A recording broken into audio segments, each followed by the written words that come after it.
동해안 산불이 발생한 지 석 달이 다 돼가지만 아직까지 아무 보상도 받지 못한 피해자들이 있는데요. 바로 중소상공인들과 산주들입니다. 법적 근거가 없다는 이유 때문인데 산불 피해에 대한 국민적 관심이 점차 줄고 있어 대책 마련이 시급해 보입니다. 보도에 정동원 기자입니다. 철제골조는 엿가락처럼 휘었고 장비는 형체를 알아볼 수 없을 정도로 녹아내렸습니다. 화마가 휩쓸고 간 자리는 폐허 그 자체였습니다. 그로부터 석 달. 잿더미를 걷어낸 자리에 건물 기초공사가 시작됐습니다. 지난 동해안 산불로 일터가 모두 불에 탄 양문석 씨는 급한 대로 컨테이너를 사들여 사무실과 창고로 쓰고 차량과 장비도 구입했습니다. 하루라도 일을 하지 않으면 대출금을 갚을 길이 없어 또 7억 원을 대출받아 재기에 나선 겁니다.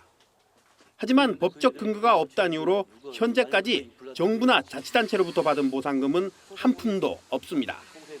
정부에서 먼저 선 지원을 하고 그다음에 차후에 한전하고 싸우기를 바랬던 건데 현재 그런 상황이 안 되고 결국은 소상공인들하고 또 피해 주민들하고 지금 한전하고 좀 이게 관계가 돼버려가지고 굉장히 어려운 길을 좀 걷고 있습니다.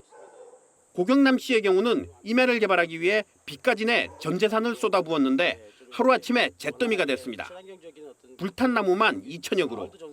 급한 대로 주위에서 돈을 빌려 대출금을 갚고 있지만 더는 버티기가 어렵습니다.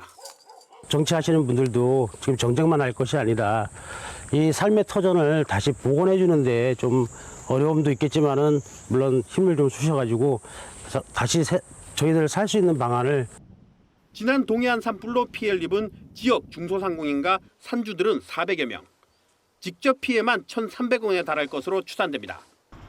이들은 상황에 따라 최대 2억 원까지 저리로 융자를 받을 수 있지만 이미 대출을 끼고 있는 경우가 많아 또 빚을 내기가 쉽지 않습니다. 최대 피해자인 중소상공인과 산림주들 사이에서 제대로 된 보상은커녕 막다른 처지로 내몰리고 있다는 얘기가 나오는 이유입니다.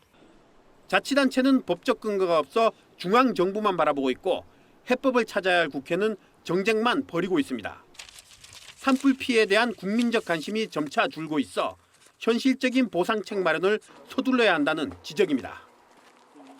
지원뉴스 정동원입니다.